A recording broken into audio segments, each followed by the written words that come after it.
What is up guys, Blue Spooky here. You might notice this is a longer video than usual. I've been thinking of interspersing some longer compilation videos throughout the week in addition to the weekend, but unlike the compilation on Sunday, these are stories that I've double-checked to make sure that I have never read before. So these are all new stories that you can enjoy just like my normal videos. Like compilations on Sunday though, all the ads will be at the very beginning after the first 2 or 3 stories. So after that, you won't have to worry about any more ads and you can just listen to this video in the background like a podcast or as background noise or however you'd like to.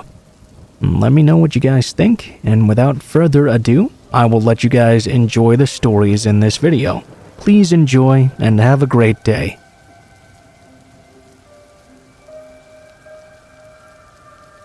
One of my childhood homes had a balcony that was attached to both my mother's bedroom and mine via big glass doors in each of our rooms. Right next to the balcony were 2 trees. One of them I often used to climb up and down from the balcony. One night, my brother and my mother weren't home. I was 13 years old, reading in bed with a very dim reading light. All of a sudden, I heard what sounded like something moving in one of the trees outside. This didn't worry me much, as possums and bats are common in our area. I had these thin curtains on the glass doors that separated my room from the balcony. The doors faced out toward the street, where the street lamp light was, always visible through my curtains. Shortly after hearing the tree rustling noises, I saw a shadow slowly moving past the doors. At that point, I immediately switched off my reading light and froze like a deer in the headlights. The shadow outside was so tall, it couldn't be a neighbor's kid, and it definitely was not my mother, who was only 5 feet tall. The person outside moved slowly, creeping as though they were trying not to be noticed. They wouldn't likely be able to see into my room, but I could see them thanks to the streetlights behind them. They moved past the doors and out of sight.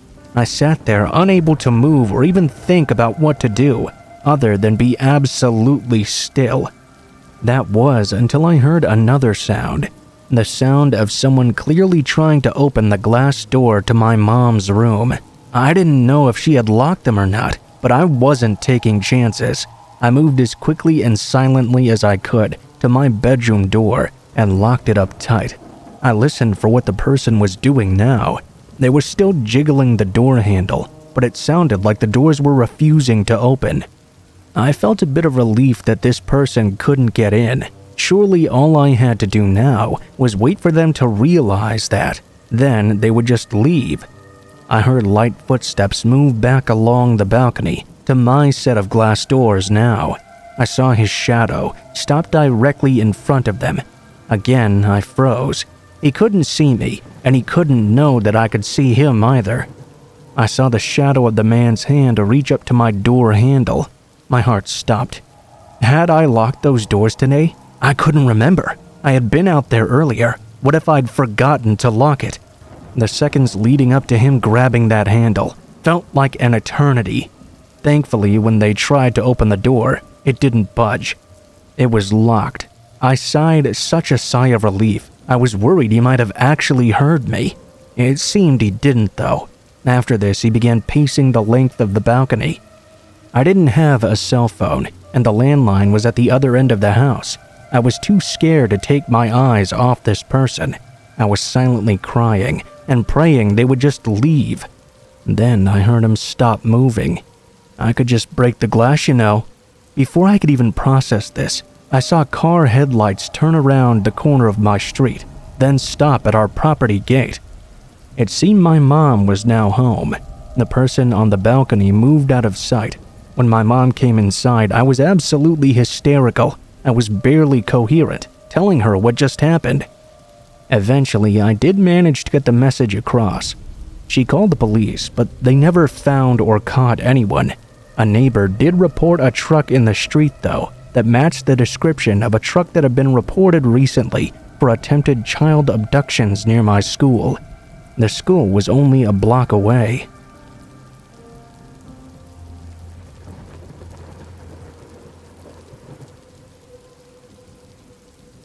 Some background information before I start. I'm a 23-year-old female, and I live in a very rural part of Tennessee, at the base of the Cumberland Plateau in the Appalachian Mountain Range. It's so remote that I can't even get internet hooked up at my house. I have to use mobile data if I want to access it. Despite how remote it is though, I do really enjoy living so far out in the country. I expect that I always will. My boyfriend and I have two very protective dogs, Roxy and Crackerjack. We've also grown up around firearms and know how to use them well. We genuinely felt safe being alone in our isolated house.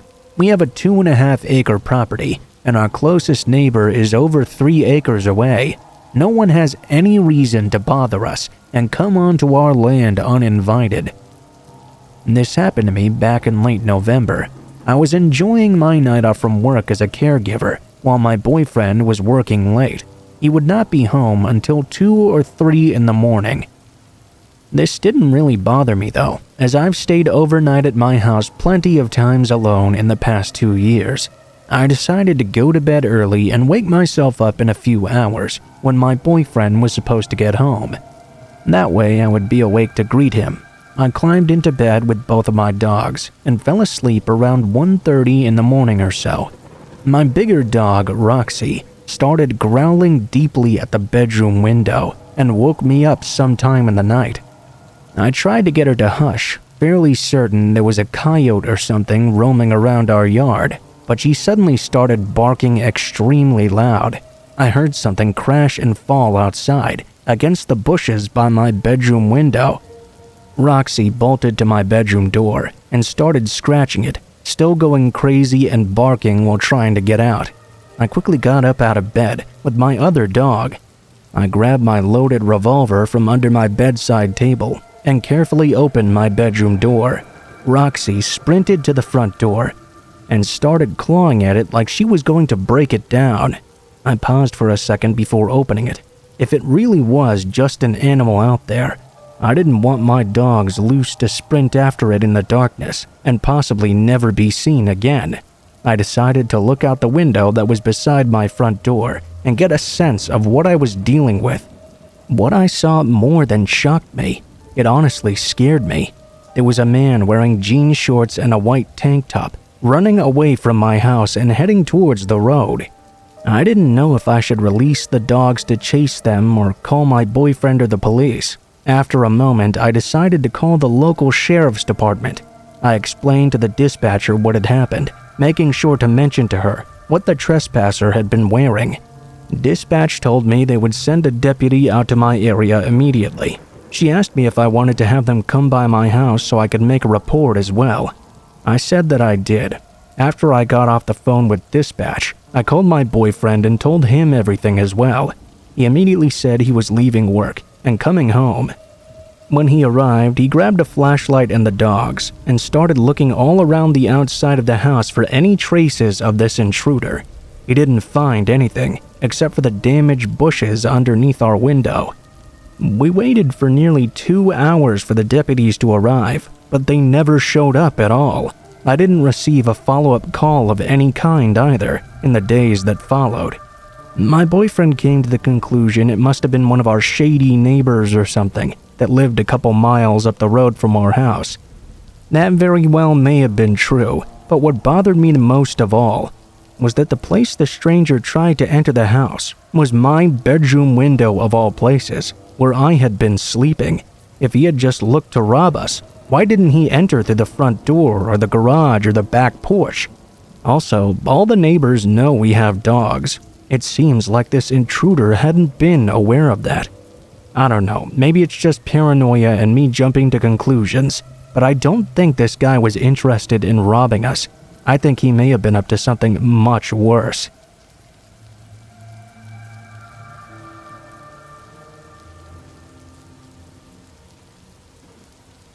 Some years ago, I was staying at my parents' place, looking after their cat while they were away on vacation. A little before 5 a.m. one morning, I was awoken to the sound of glass on their front screen door shattering, followed by pounding on the door itself. I went over to see what was happening. Long story short, one of the neighbors had a grown child living with them who had a psychotic breakdown that night. He attempted to murder both of his parents with a big knife from his kitchen. His mom had escaped the carnage and ran to my parents' house for help. I let her in, of course, as I couldn't leave her out there to fend for herself. Her arms and hands were covered in defensive wounds. She had also been stabbed several times. I called the police. Thankfully, she ended up surviving. Unfortunately, her husband did not. The kid committed suicide soon after. The scariest part that I didn't know until later, though, was that as I let the mother in, as I was closing the door, I thought I saw someone else outside. I opened it thinking maybe the father needed help too, but no one was there anymore. After that, I shut the door again, not thinking about that when such an emergency was present. I went back to helping the mom. A neighbor who had been woken up by the confrontation inside their house and happened to look out the window told me the son had been chasing his mom. He'd chased her right up to the front steps of my house. He turned away though after I closed the door and went back to finish killing his father instead. If I had been even 5 seconds later letting her in, she would have been killed right on my front doorstep. A couple seconds faster opening the door again, and he would have still been there to come inside and finish us both.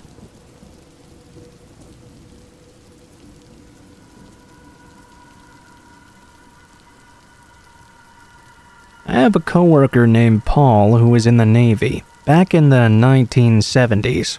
He was stationed on the USS Shreveport. We got to talk one day about the perils of being at sea and how in some instances the weather can be the least of your concerns. Paul explained while being stationed on the transport ship, the crew used to be paid in cash every other week. I found that kind of strange, seeing as they couldn't exactly go anywhere to spend their money, and food was provided for anyway. He told me, though, that the sailors would predominantly use their earnings to gamble, and playing cards was the usual method. There were a few individuals on board who acted as loan sharks of sorts. During the week, in between payments, they would loan out cash with high interest rates. Paul worked as a cook in the mess hall. He was acquainted with another man in his division. We'll call this man Jack. Jack was constantly behind on his debts to the loan sharks. Keep in mind, there was no place on board the ship where the loan sharking sailors couldn't find you either.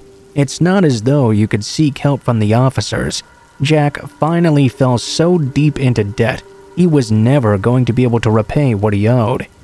Once back on land, the debts were nullified, but the men he owed money to weren't about to let his balance go unforgiven. Every day aboard the ship, the crew would be lined up for roll call. One morning, Jack wasn't in his designated spot. He would never stand there again. The entire ship was searched, but no trace of him was ever found.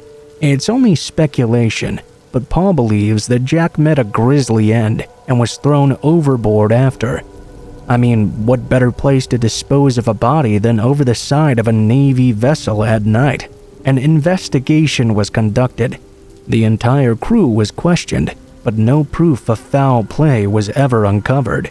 It was concluded that one way or another, he had ended up in the water that night, and it was ruled an accident.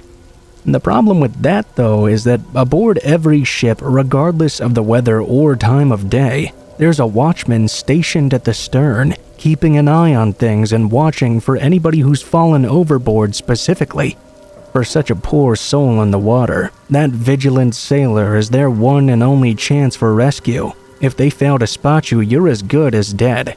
It's entirely possible the watchman did not see Jack as he floundered in the waves, but the far more likely scenario is that he was already bound and unconscious or dead before even hitting the water. Kinda makes you wonder how many countless bodies have been tossed overboard, claimed by the sea, and been forgotten by history.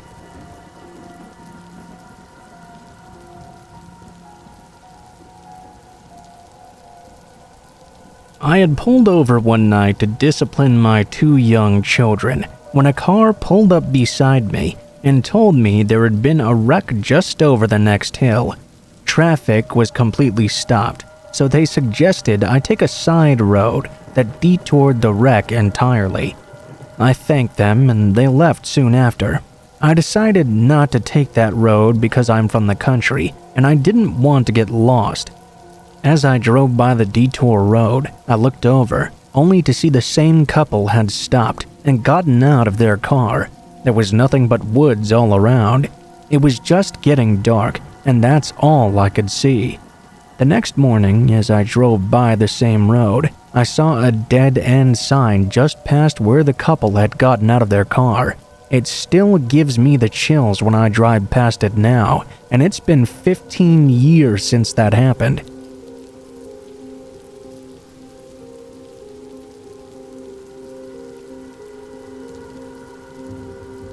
I was living in Las Vegas at the time.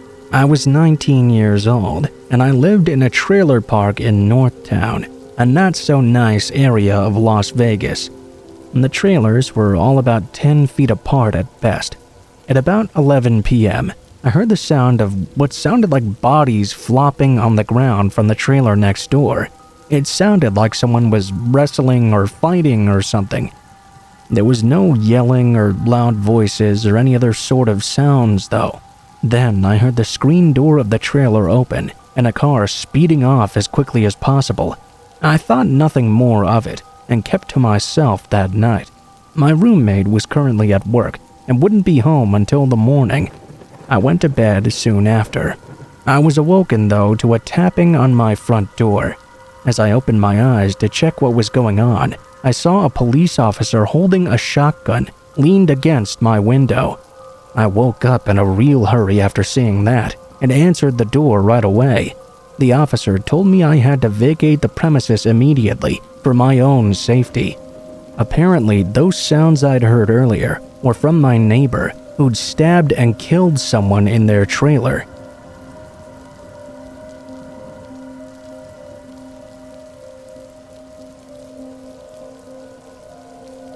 The road that I take to get to my house is very long and winding. It's surrounded by trees, and there are no other houses on it. It's just an extremely long road out right in the middle of nowhere.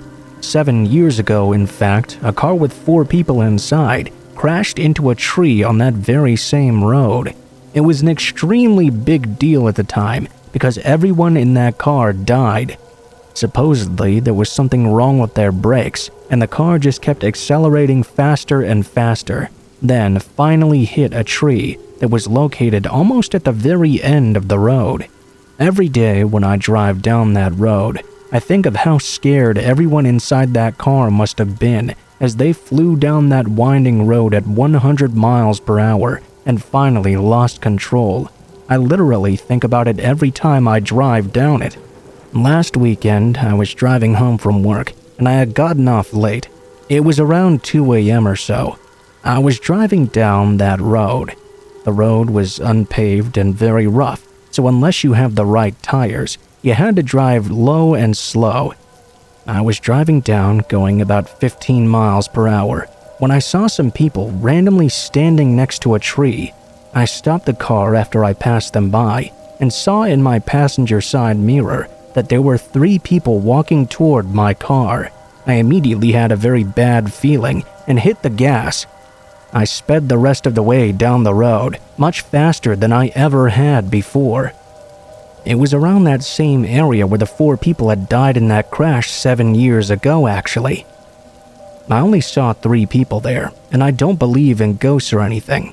There was no car on the road, though, and I can't think of a reasonable explanation as to why someone would be out there walking so late at night, walking down that very long road. Maybe it's a spot for ambushers or something.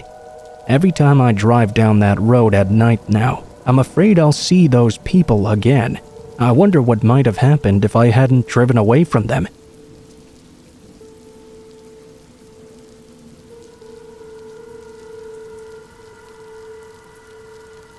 I grew up in an old farmhouse in a huge valley in a residential area.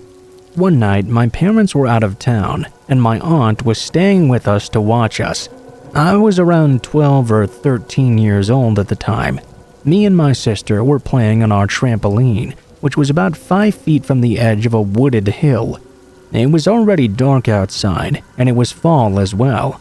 All the leaves had fallen to the ground. Out of nowhere, we heard a scream that could only be described as someone being murdered. Not only that, with those screams, we heard the sounds of the leaves rustling, like someone was frantically trying to get away from that area.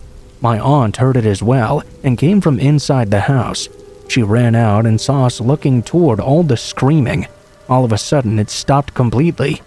She told us to come back inside and grab the phone in her hand as she called the police. They showed up soon after and went to search the entire area for an hour. They didn't find anything though. My brothers and I never went near that area again after.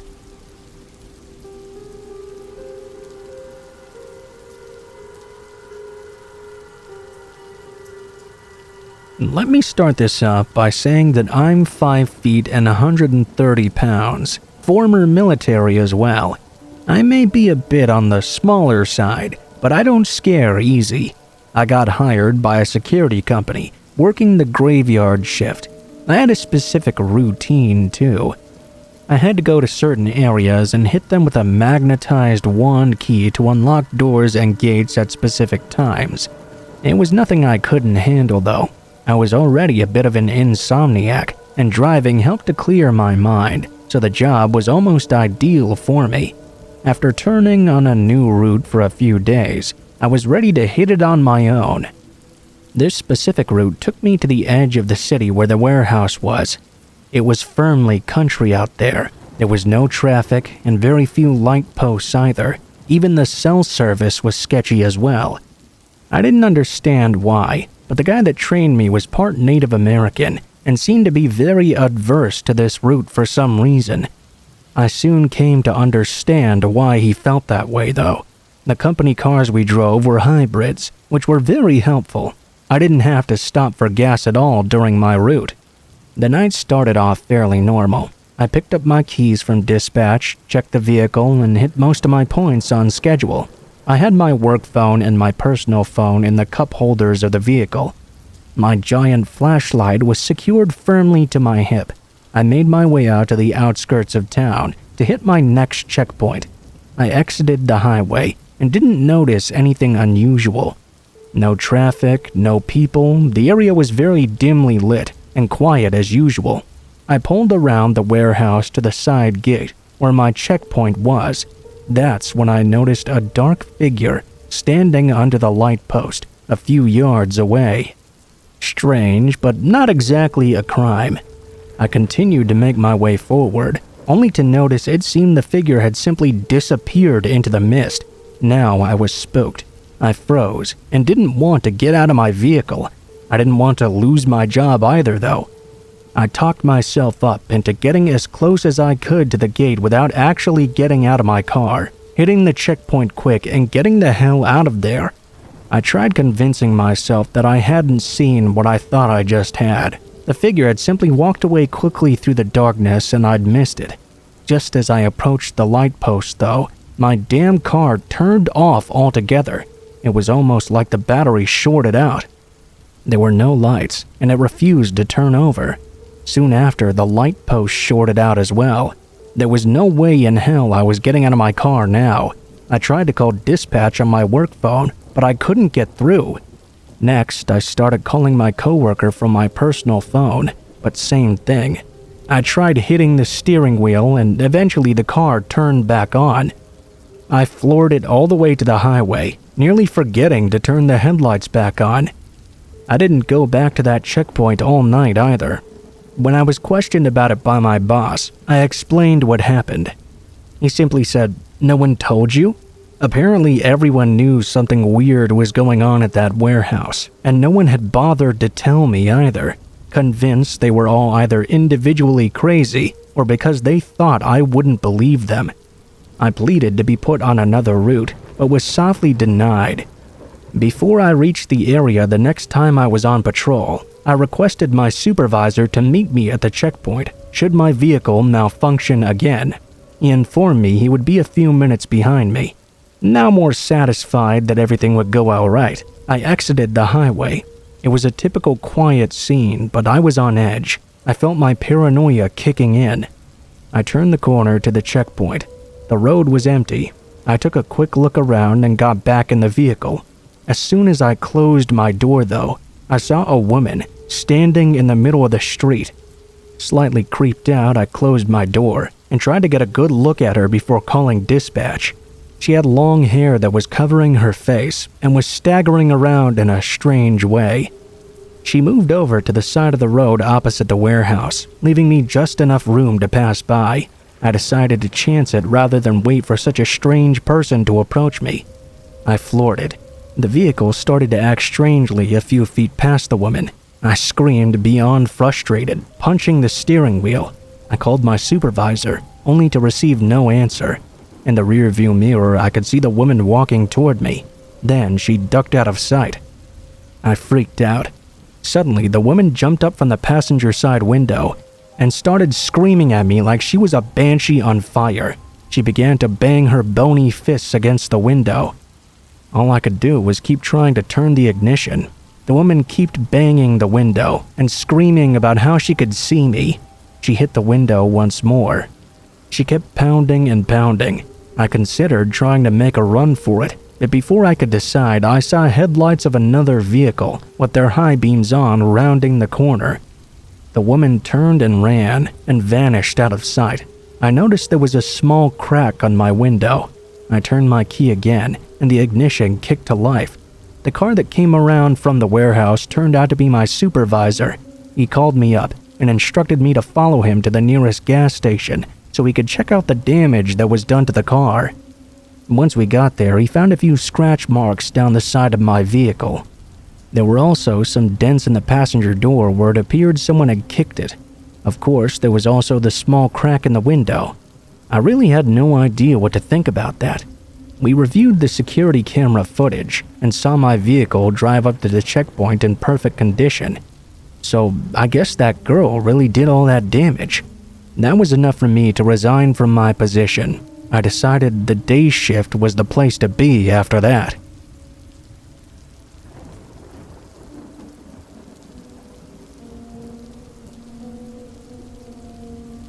When the first paranormal movie came out, I was still living at home with my mom. I saw it with my then boyfriend and was obviously terrified by it. Later that night, after we'd watched it, I was in bed tossing and turning for about an hour or so. I was too freaked out to fall asleep. Every little noise in the house got my heart thumping. When I'd just about been to actually fade into sleep, I began to hear something in the kitchen at the other end of the house. I heard footsteps slowly going down the hall, getting closer to my room. I also heard what sounded like someone sliding their hand along various surfaces. 2 seconds away from bursting into screams, my bedroom door suddenly shot open. I began screaming bloody murder, only to see that it was my mom. She had been sleepwalking the entire time.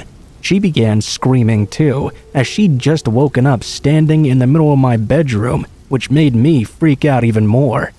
It was extremely scary in the moment, but I guess thinking back on it now, it's actually pretty funny.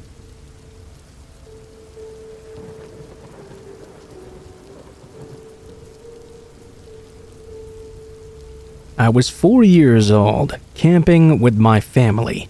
We went walking in the woods when I stopped to tie my shoe for a moment.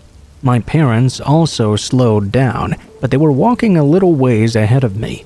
All of a sudden, out of nowhere, this woman with the exact same colored hair and eyes as me rushed up to me. She got down on one knee and held her arms out to me. She even addressed me by my name and called to me with tears in her eyes. "Don't you remember me? I'm your real mommy. You were taken away from me when you were 2.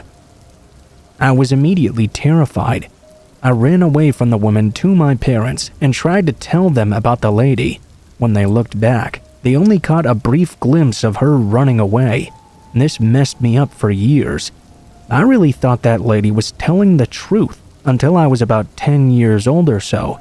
I was convinced that I had been kidnapped from her, when in reality, she was trying to kidnap me. My mom has brown hair and blue eyes, you see, and my dad also has brown hair and brown eyes. I didn't know back then you could have different kinds of hair and eye colors from your parents.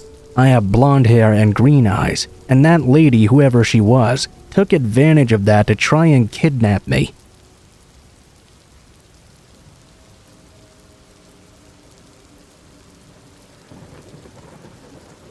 I'm a 911 dispatcher, and I work the night shift. At my agency, we work 12-hour shifts with one partner. I'm no longer on the same shift with the partner I was on that night. However, the change is simply a scheduling change. To give some background, my dispatch center currently only dispatches fire and EMS, not law enforcement. We're located in one of the fire stations, and the station is only staffed by the 2 dispatchers and 2 medics. In the same area, there's another separate, larger building, where our administrative staff such as HR and payroll works.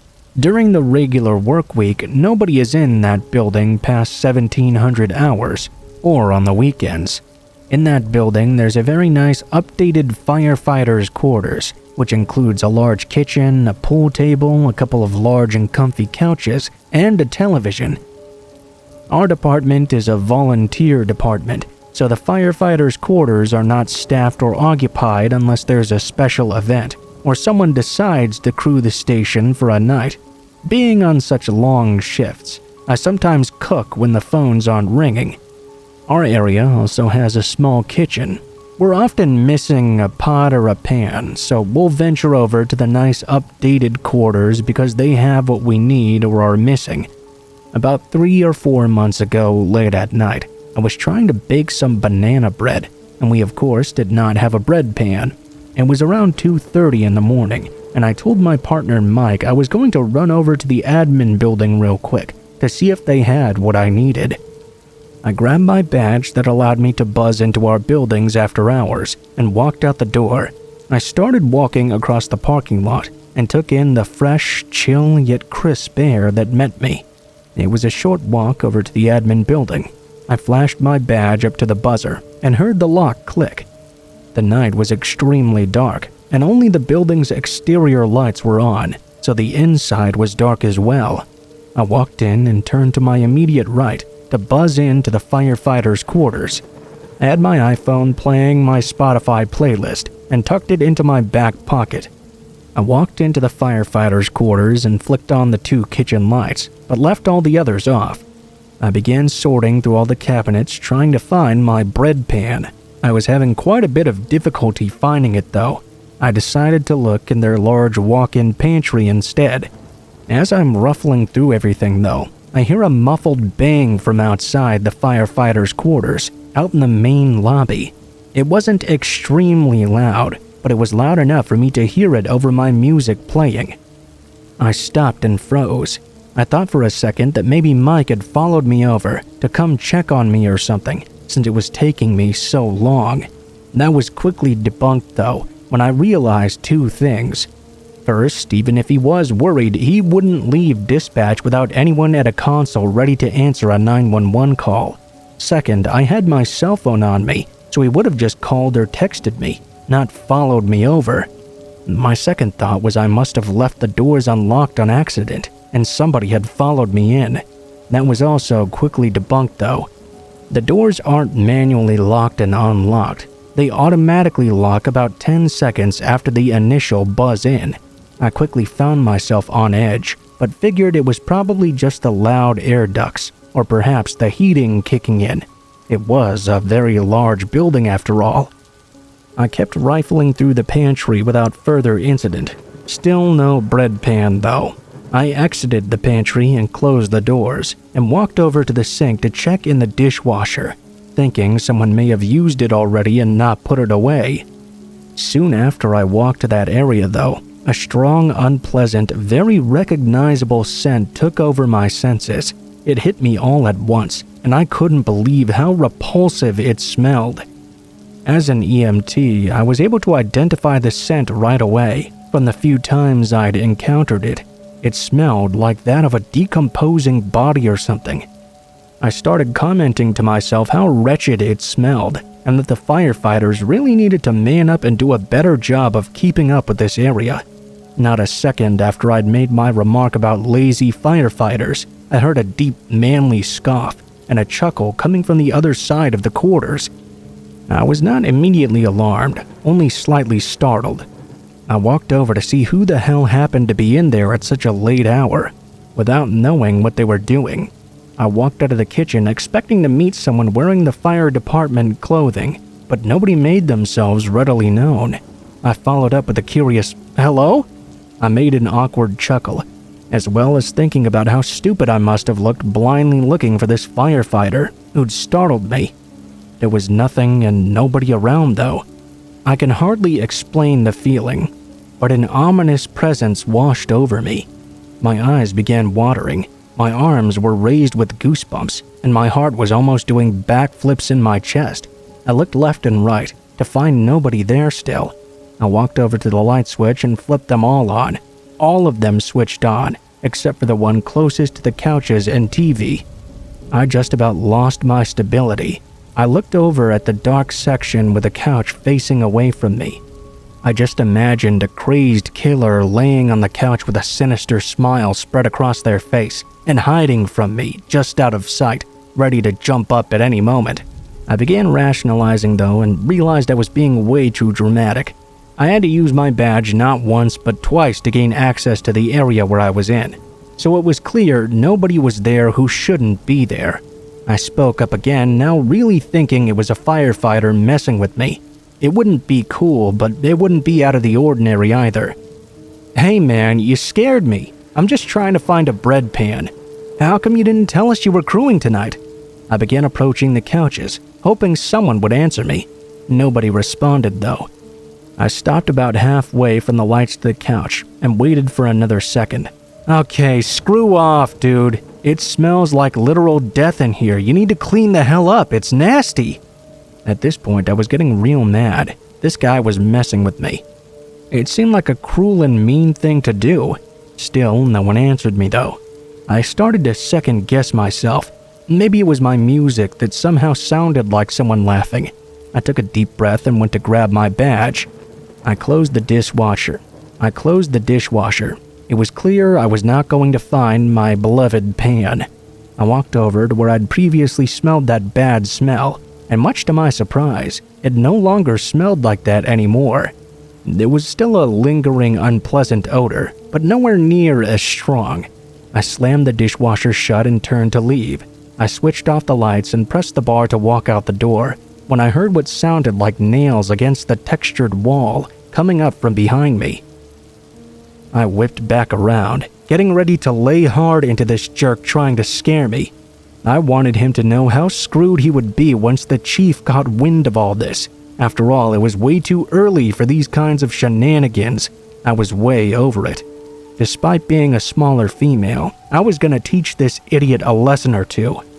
Once again though, I didn't see anybody immediately when I turned around. The sound still continued though, only it sounded like it was shuffling away now. I backed up into the press bar again with some force. This time I nearly fell through the doorway. I turned to run out of the firefighters' quarters. As I turned and began quickly pacing out of the admin building, I caught a glimpse of a dark figure standing at the end of the long open lobby near the side exit door. The most eerie part was how his silhouette was illuminated by the green exit sign. All I could make out in that split second was whoever this was very large. That solidified the whole experience for me, as I knew nobody should have been in that building. I ran all the way across the parking lot, back to dispatch, and buzzed myself in frantically. I apologized to Mike for taking so long, and word vomited the entire encounter to him. He seemed shocked, and had never heard of anything like that happening. He's also a firefighter with the department, and had been there for many years, yet nobody had ever said anything similar happened. We decided to watch the security cameras posted outside and watch over that entrance to the admin building. No one seemed to have exited during the night. We investigated the next morning, only to find nothing out of place and nothing unusual as far as I know. There haven't been any deaths or anything like that occurred on this property, and I've never experienced anything out of the ordinary sense, so I don't think this is some random ghost story or anything like that. I tend to think rationally, as you do in my field. I've heard my fair share of horrors and nightmares unfolding on the phone with callers, and seen many things out in the field. This experience definitely scared me though. I'll never forget that bone-tingling fear of someone being able to see you, but knowing you can't see them.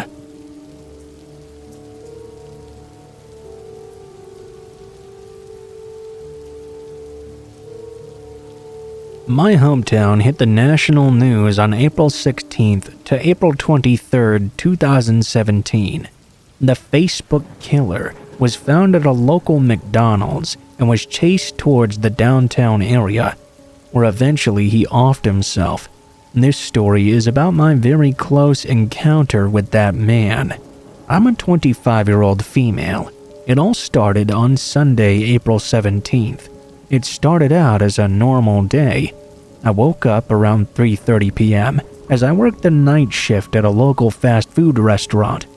I wouldn't go into work until around 5 p.m. or so. Work went on as normal until my boss got a text from his roommate saying there was a guy that shot an old man and filmed it on Facebook Live. Because we had been there all night, we hadn't heard of this yet. There were apparently various reports of him being seen in our city at a store that was near the restaurant as well. Those reports were unverified though, and the police said there was no reason for them to believe he was here.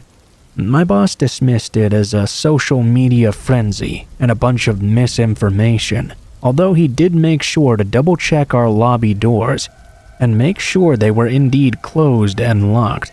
The rest of the night went on like any other Sunday night. At home, I woke up at around 3:30 a.m. or so and hopped on social media, trying to see if they'd found that Facebook killer yet. To my dismay, he was still at large. Luckily, there were some reports he was spotted in Philadelphia. I was relieved, but decided I would walk home that night after work. My shift went by slowly but smoothly, and at around 2 a.m. or so, I got out of work. I decided I was going to stop by a 24-hour store that was nearby. I picked up some groceries and was done about 2:45 or so. As I was walking home, though, I see a man in a white Ford Fusion.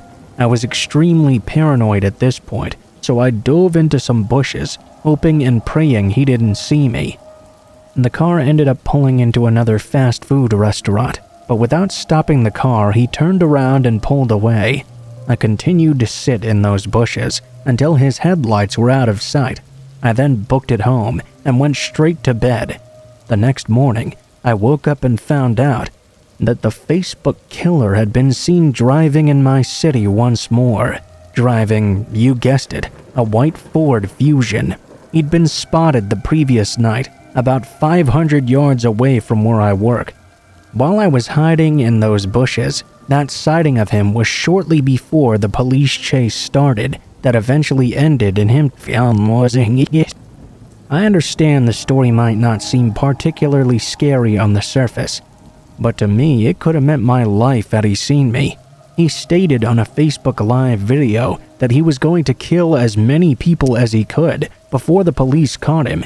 In retrospect, I probably should have called the police as soon as I saw that car, but obviously I was not 100% sure it was him. I'm still pretty on edge about the whole thing. I feel very sorry for that poor man he killed as well. This guy was severely mentally ill. He should have gotten the help that he so desperately needed before going off the deep end, but I guess that doesn't always happen.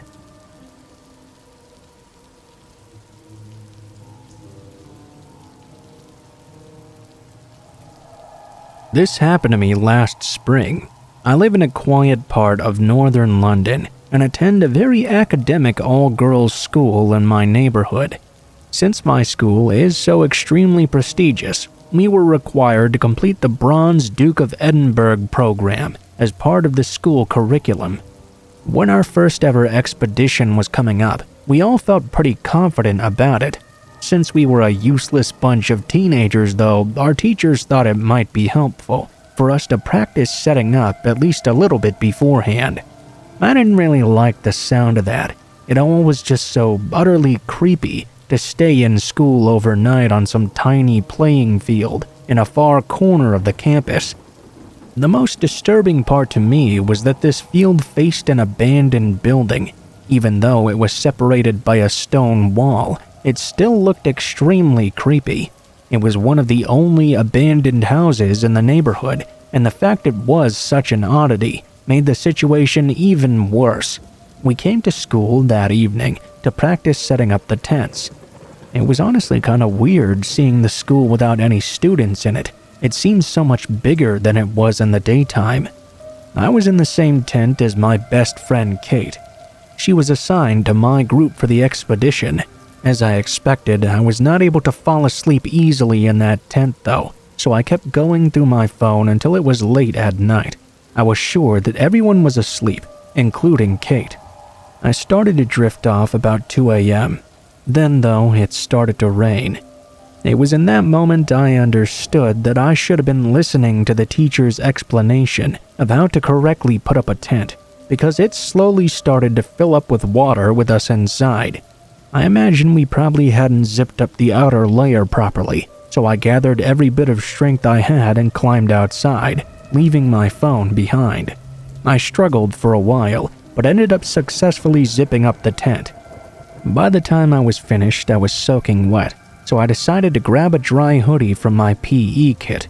I made my way over to our PE department, which had been left open just in case we needed to use the bathrooms. The halls were pitch black, so I was extremely creeped out as I went to the changing room. I turned the lights on and changed into my dry hoodie. When I pushed down the door handle to leave though, for some reason I found it was now stuck and refused to budge. In fact, it almost felt as if someone was holding on to the handle on the other side. Being my 14-year-old self, I quietly called out, "Hello?" There was no response. I then asked in a very firm and clear-sounding voice, braver than I'd ever felt before, "Is there anybody there?" Again, there was no response. I started wiggling the door handle so hard that it actually came off right in my hand. At this point, the lights went out in the changing room. The situation seemed as though it was straight out of a horror film, but reality was now catching up to me. I could now clearly tell that somebody was on the other side of the door because the light switch to the room was on the outside. I was about to have a panic attack, so without thinking, I started banging on the door and kicking while screaming for help at the top of my lungs. I was desperately hoping that a teacher or a security guard would hear me. I think it only angered the person on the other side of the door though. I saw the part of the door which the handle was still screwed on begin to slowly turn. I immediately ran to the other side of the changing room and locked myself in one of the shower stalls. That was the only place I had to hide. As soon as I locked the stall door, behind me I heard the door opening and a heavy footstep entering the room. I suspected this must be a man. I tried to silence my breathing with my hand, but I don't think I did a very good job. The footsteps soon stopped right outside my shower stall. At first, I didn't quite comprehend what he might be doing, but then I saw an eye glaring at me through one of the gaps between the door hinges. That was the most scared I had ever been in my life. I screamed like there was no tomorrow. I unlocked the door and kicked it open as hard as I could, smashing the man right in the face. I ran out of the changing room and down the hallway, screaming so loudly my own ears began to ring. The building was 20 meters away from the playing field, but I remember clear as day while I was running away. I turned around and saw a figure in a dark hoodie. I ran as fast as I could while screaming at the top of my lungs. That woke up most of the people that were sleeping in the tents. I was having a panic attack, and I couldn't breathe correctly for 10 minutes after I arrived to them. I explained to the teachers what had happened after I calmed down. They called the police, but the man was never found in the end, probably because I accidentally gave him so much time to escape. Everyone was sent home straight after. I suspect whoever this was had been watching all of us from the abandoned building across the way that night. It still haunts me even to this very day.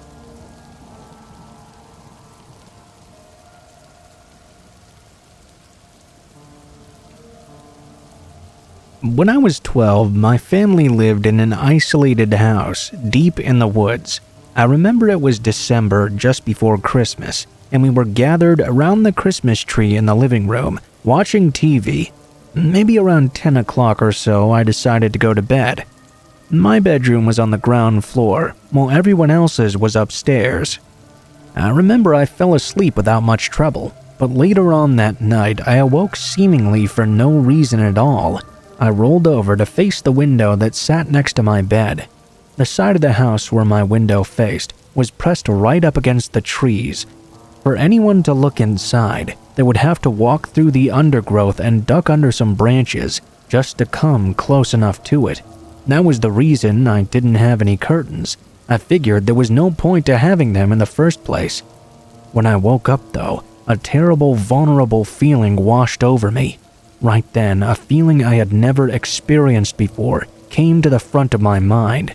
Next to that window, it felt as if I was being watched. There was no light on in my room, but likewise there was nothing illuminating outside my window either. I stared at the window for a few moments, then I sat up. I thought I was just imagining things, but just as I was about to lay back down, I saw the shuffling of movement outside. I sat bolt upright, but I didn't hear anything else. After another moment, I laid back down. Even though I felt uneasy, I started to drift back off to sleep unwillingly. A short time later, I don't know exactly how long, I woke up again. This time though, it was because I was suddenly freezing cold. I shivered all over and climbed out of bed. I suppose I'd already forgotten about the feeling I had earlier. I left my room and walked down the hallway without turning on any of the lights. I entered the kitchen. As I made the turn into the breakfast area, I felt a freezing cold breeze on my face. That's when I literally froze in my tracks. The back door was wide open, and snow was collecting just inside on the floor. I could make out in the snow the faint outline of tracks leading inside, but none walking away. There was a ringing sensation in my ears, and for a few moments, I found myself completely unable to move. Even to turn around was a monumental effort. And that's when I heard the slow, quiet turning of the door handle to my right, which led into the laundry room. I don't know exactly why I decided to do this, but I ran to the gun in the closet instead of upstairs to my parents' room. That was the first thought in my head. I had to get the gun and defend myself. I took the hunting rifle out and raised it just as my parents had taught me. The gun was not loaded, but I figured the rifle alone would be enough to scare off an intruder. I could now see a dark figure peeking around the entranceway to the kitchen. I couldn't make out any details, only that it was clearly an adult. I'm not sure how well the figure could see me, but I stammered out that I had a gun. What the figure said next I can remember clearly even to this day. In a happy sing-song voice, the person clearly spoke my first name, then added, "I'm not going to hurt you. I would never hurt you." I didn't recognize the voice at all. I had no idea who this could be, but clearly they knew me. I screamed like I was on fire. I sprinted back to my room and locked the door. I hurled myself under the bed. I could hear the man calling out my name as he followed me down the hallway. He made his way to the outside of my bedroom door. And that's when I heard my father scream from the top of the stairs. I heard the intruder bolt back down the hall and out the door into the snowy night. It took a while for me to calm down enough to go and unlock the door for my parents. For a while, they pretended not to know who this was, but a few years later when I was older, my dad admitted to me that the man was a former friend of his. He'd taken a special interest in me. He'd repeatedly asked my father if he could take me out to go shopping or for ice cream. Whenever my father refused, he started stalking me around our own property. I never had a clue about any of this. My parents called the police and pressed charges, but if the man was ever caught, I never heard about it. I did ask my parents about him every once in a while, but they would always just say, "It's over, don't worry."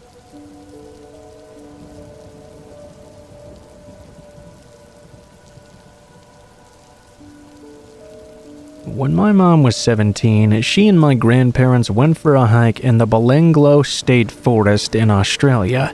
They had a holiday house in Burma, which they would quite often visit on the weekends, so going on hikes was pretty common. While hiking along the trail they had been down numerous times before, they suddenly came across a couple of abandoned hiking packs. Like those massive ones backpackers have. The packs were stuffed full of clothes and food, but no one else was in sight anywhere nearby.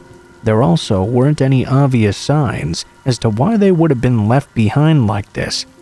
This was in the early 90s before cell phones were common, so they couldn't contact a ranger to come and have a look at them. My grandmother immediately became concerned about the strangeness of the situation, and she convinced my grandpa that they should immediately go back to the car. They did so. A few nights later, after they returned home to Sydney, my uncle called my grandmother into the living room and pointed at the TV. Apparently, some hikers from Germany had been reported missing. They were last seen in that area of the Belanglo forest. My grandmother immediately cried out that her gut feeling had been right, even though technically there was no evidence those bags they found belonged to those exact hikers. Further news reports came out, and a few years later in 1994, they had the entire family in hysterics. The remains of the bodies had been found in the home of Ivan Malat. He had massacred numerous victims in the forest and is now known as the Backpacker Killer. He's one of Australia's most notorious serial killers, and it's believed there are still bodies that have yet to be found. The worst part about it, though, is that those two hiking packs my family found were never definitively linked to any of the bodies. That means that for all we know, whoever owned them could still be buried in that forest somewhere, never found until this very day.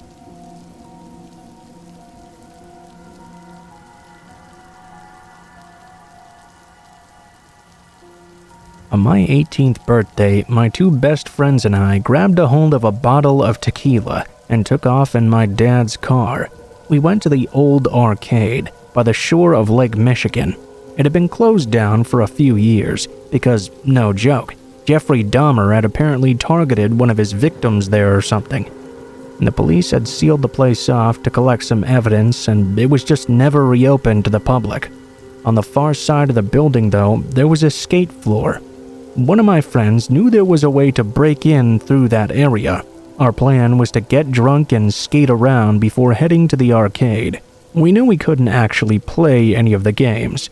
Obviously, the power would be out, but we thought it would be cool to look around for some old prizes or some souvenirs or something. We parked the car down by the lake and entered in through the side door. Even though the door said push, my friend pulled open the door with all his might and it just kind of cracked open easily. It was only a few inches though before a chain caught it in place. There was still enough room for all three of us to slip inside though. We each immediately took a shot and turned on our flashlights. We began to walk across the wide open floor with our footsteps echoing loudly throughout the large room. There were empty beer cans and all sorts of trash strewn all over the floor.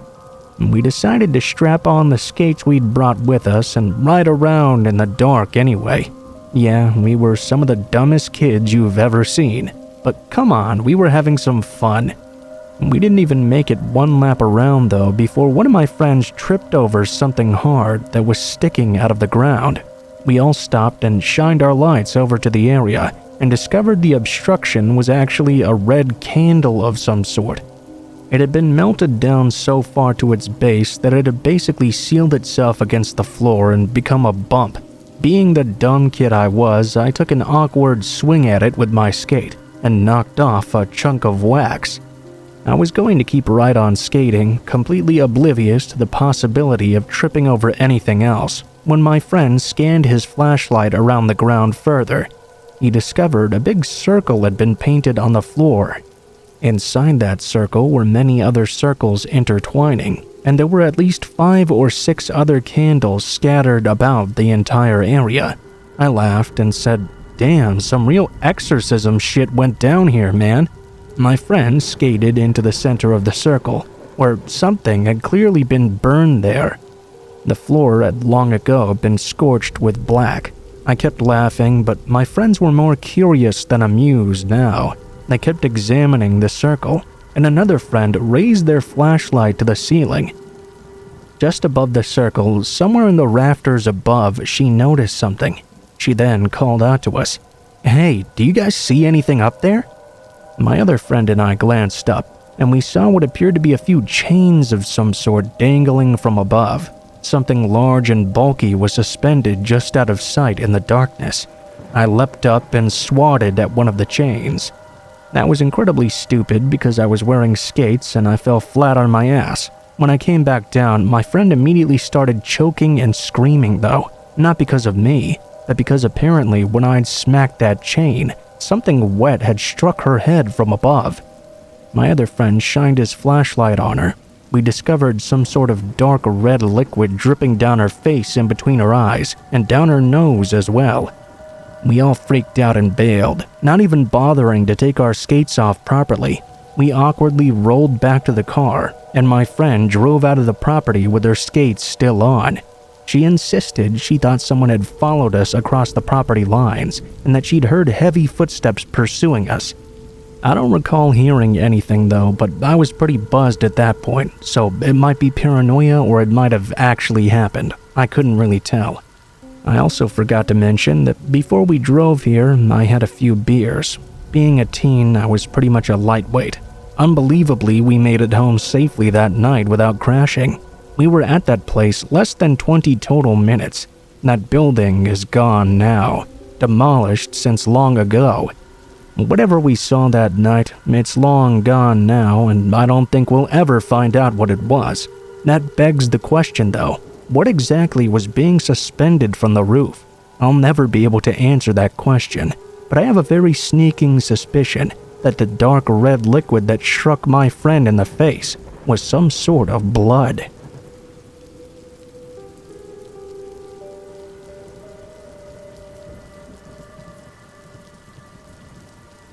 I'm part of an all-female roller derby league.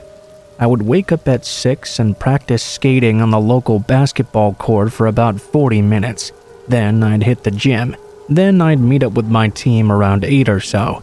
To be a champion at this sport, you have to be more than just fast. You have to be made of stone, and you have to be prepared to knock somebody down at a moment's notice. I've been with my team, the Flying Banshees, for about 3 years now. We were at a match against our most hated opponents. It was at this incredibly old and run-down roller rink as well. As we were tearing around the court, the lights would often flicker a bit on and off, almost like strobe lights. Add in the occasional trickle of water from the leaking roof above, and it was by far the most dangerous course we had ever skated on. We really should have called off the match before it even started, but we hadn't driven 3 hours out there just to quit. Normally, before we'd even start skating, there was a coordinator who would check us over to make sure we were not carrying anything dangerous or illegal on our persons. It sounds ridiculous, but it's no joke. I even recall one time someone had hid some razor blades in their elbow pads. Apparently this day, no one had checked the other team though, because halfway through the match, as I'm flying around the rink trying to score some points on the board, I accidentally smashed right into a girl on the opposing team. She hit the ground real hard. I didn't hear the whistle though, so I kept right on going. You don't get into a sport like this without eating some floor sometimes. Heck, I myself have been flattened more than a few times by now. I always get right back up though and get right back into the game. As I was coming back around the track, I noticed the girl was standing back up and leaning against the barrier wall. Only she was staring at me with pure hatred in her eyes. Just as I was about to pass her by, I saw her pull something out from underneath her shirt. I raised both hands up instinctively because the lights had flickered. When they came back on in a brief moment, I saw a pocket knife being shoved through the palm of my hand. The momentum threw me off, and I just stared in disbelief. The pain hit me like a punch to the gut, and I went down hard. To make a long story short, I was rushed to the emergency room, and the girl was arrested for assault with a deadly weapon. Turns out it wasn't even her first offense. My hand was bandaged up. I was the first one to show at our next practice, with that big old brace on my arm. My teammates actually took to calling me the Claw, so I guess at least I got a pretty cool nickname out of it. One thing that still bothers me though, and sometimes I can't help but dwell on, if those lights hadn't flickered in that exact moment when they did, she might have planted that knife somewhere far worse than my hand.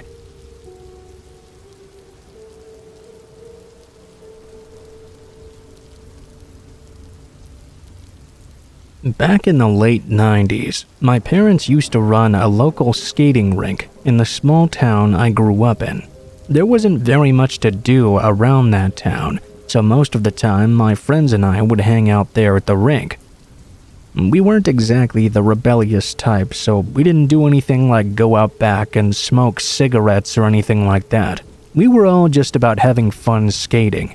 Since my parents both had day jobs, the rink would only be open between Thursdays and Sundays, which meant Monday through Wednesday I had the place all to myself.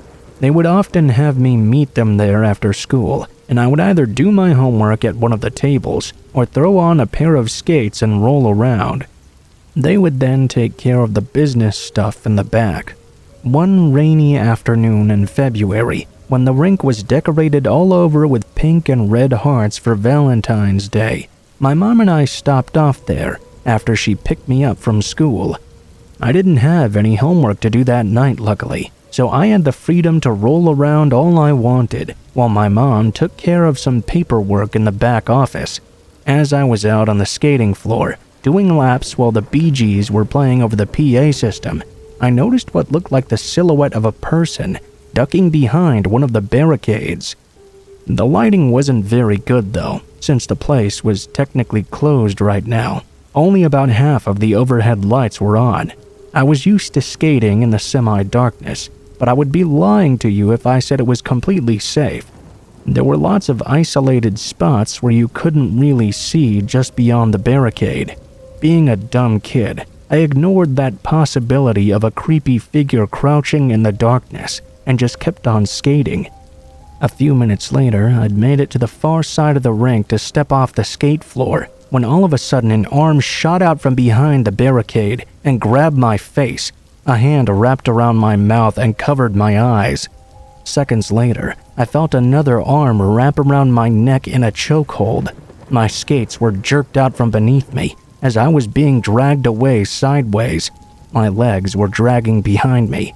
I couldn't regain my balance because the wheels of the skates kept sliding around beneath me.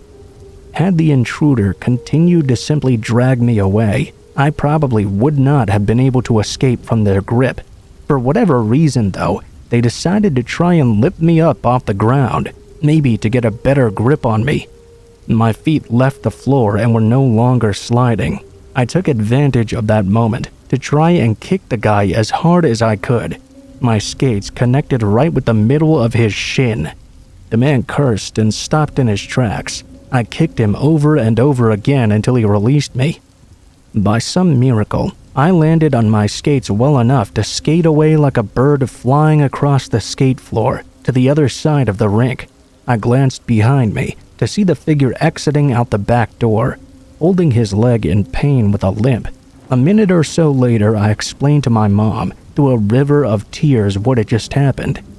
She immediately locked down the building and called the police. To make a long story short, the cops never found who the would-be kidnapper was. I couldn't give a very clear description of him because it all took place in one of the dark areas of the rink.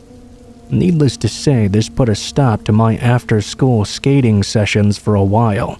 After the incident, we made it a point to check the place more often and make sure all the doors were locked and secured. About 5 years later, my parents ended up selling the roller rink. It was just too much for them to handle on top of already having full-time jobs. People always ask me why I didn't bite or scream or fight back. Well, in that moment, I was honestly so shocked. For the few seconds it took, I didn't even know how to react. I'm glad I had the clarity of mind to kick out when I did, or else who knows what might have become of me. Despite the terrible experience, though, I hated watching the place being torn down. After it was sold, they tore it down to make way for a new subdivision or something. That's always stuck with me over the years. Something that I was too young to realize at the time was that the kidnapper must have known that I sometimes skated in that rink alone. I sometimes wonder, how many times was I ice skating by myself, completely unaware that someone was watching me from the shadows?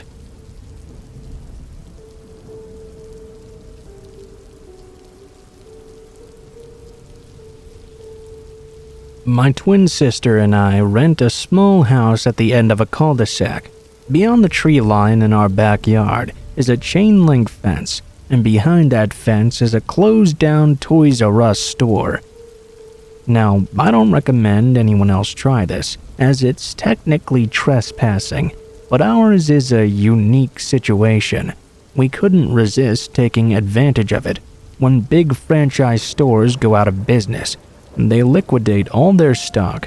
Most of it gets heavily discounted for the sake of clearing the shelves, while some of the nicer stuff gets packed up and shipped off to warehouses, where I'm sure they'll be sold online or something.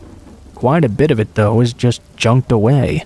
My sister and I would just watch as employees would exit out the back and dump load after load of merchandise into the dumpsters. Keep in mind, none of this is great quality stuff. In fact, it's mostly cheap shit. But the way I see it, once it's in the dumpster, it's trash, and it's free because of that. After business hours, my sister and I would wheel our rolling suitcase back through the trees and sneak through the opening. We'd go through the fence and go dumpster diving. We found a few neat things over time too, mostly posters or displays for video games. Some cheap action figures and dolls every now and then, a few board games and damaged boxes. We would collect it all the same, put it all in our little suitcases and head back home. Now, given that we're in our 20s, we knew we shouldn't have been doing this at our age, but we couldn't resist saving all this cool stuff. I mean, it was just gonna rot away in the landfill anyway. Most of it we actually kept, and some of it we even gave away to friends. We didn't resell any of it online or anything. After we'd gone dumpster diving about 7 or 8 times, I was getting pretty tired of it. There was always actual trash in the dumpster as well that we would have to sort through, including old food. Once I even had flies buzz right into my mouth. Needless to say, I was ready to call it quits on this whole thing. But my sister pressured me into doing it one last time. Normally, we would go at dusk and stay for about 20 minutes or so, then leave. We didn't like going after nightfall, because then we would need flashlights, and that would draw too much attention to ourselves. The final time we went was already after dark though, mostly because I'd procrastinated quite a bit. I really didn't want to go. When my sister and I slipped into the opening in the fence, I handed her one of those tiny keychain flashlights and told her to keep it handy while she looked around. She hopped into the dumpster and started digging through all the junk. I recall it was mostly just shelving at this point. A few of those plastic displays for posters were left as well. I was casually pacing back and forth watching the area around us and taking the stuff she handed to me. I tossed it into a bag. For the record, neither of us had been drinking. We weren't carrying any weapons, and we weren't acting obnoxious or drawing attention to ourselves either. In fact, we were barely talking. Yeah, we were trespassing, but that alone isn't enough of a crime for what was about to come. After about 10 minutes or so, I told my sister it was time to go. She was making way too much noise shifting around all those shelves. I was worried we were going to be caught. I was zipping up the bag when I heard the chain link fence rattle back around where the opening was. Now, in retrospect, this may have had nothing to do with what was about to happen, but a part of me still thinks it was connected.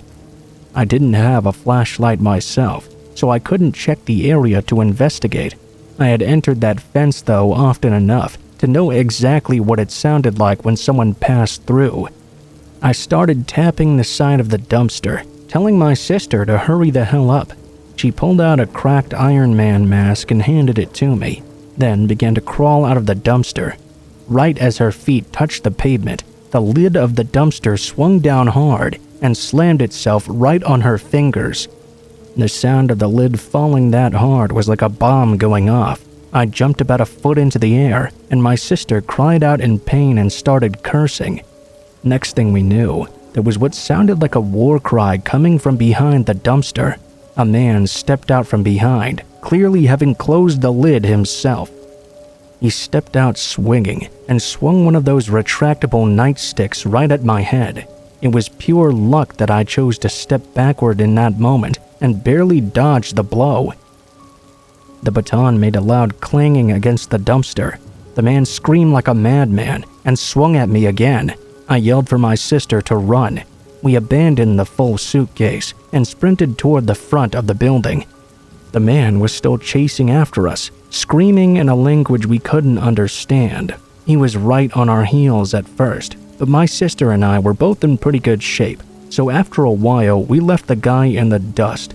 Fortunately, we were both in our sneakers that night. As the man fell further behind, he hurled his baton at us. It clattered across the pavement to my right, but we kept on running. Once around the front of the building, we began sprinting to the road.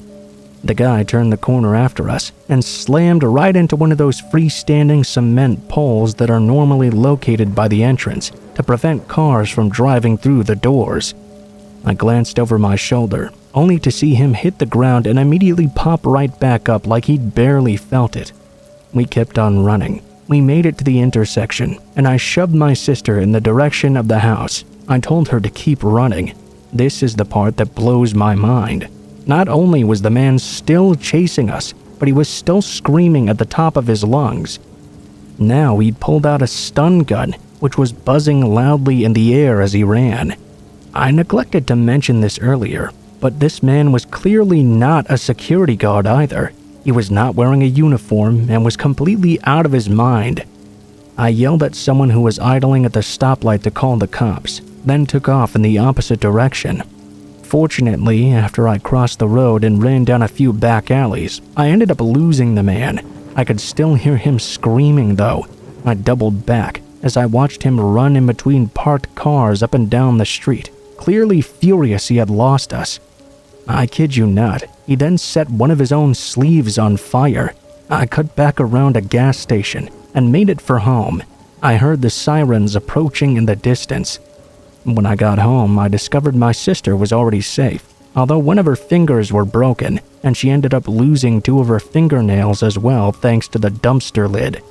I know the story might seem somewhat comical now looking back at it, but as it was happening, it was terrifying. It was just so surreal. This guy wearing a hoodie and jeans just came out of nowhere caked in sweat. He was clearly not a security guard or anything. He didn't even announce himself before attacking us. He just immediately started swinging away. I have a horrible gut feeling that he may have killed us had we chosen not to run immediately. My best guess is he was some random homeless guy with some serious mental issues. I don't know whatever happened to him, but needless to say, my dumpster diving days are very much over.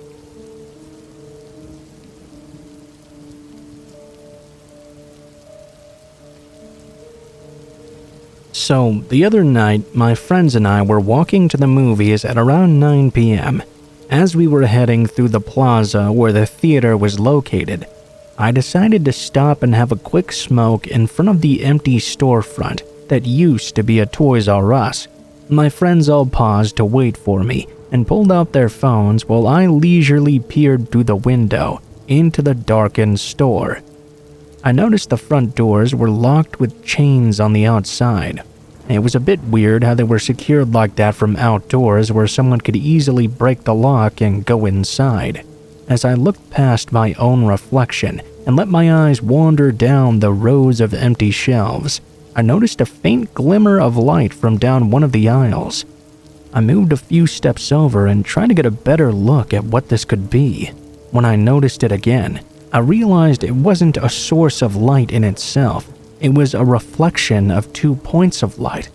This reflection was staring back at me, and I realized it was the light reflecting off someone's eyes from deep in the back of the store. I spoke aloud, "What? No way!" I pressed my hands up against the side of my face to get a better view, while my friends all asked me what was happening. The eyes shifted, marking the person was turning around. They vanished only for a second though, before reappearing in a new spot a few feet away. I knocked on the window and called out, "Hey, there's someone in there trying to freak me out or something." As soon as I said that, something large struck the window from inside the store. I leapt back in surprise. A large metal bracket had just been thrown against the window from somewhere in the store. My friends all saw it too, and immediately rushed over. I continued to retreat backwards. In that split second after the bracket struck the window, I thought I saw the eyes shift again, and I could barely make out a shadowy figure crawling across another aisle. They were not walking either. They were crawling on all fours like some sort of animal. Whatever I was witnessing was either a severely deranged human being or some sort of unknown creature. My friends started recording the inside of their store on their phones, but none of them could capture anything. It was just too dark beyond the window.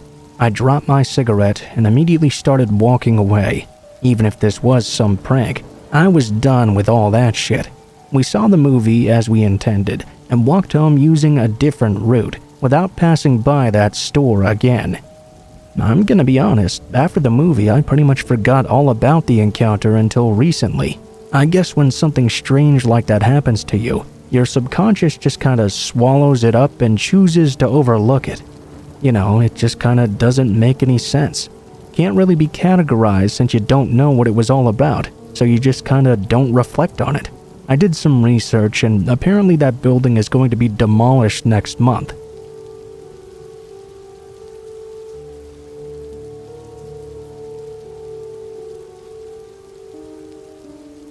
I'm part of an exclusive girls-only paintball club.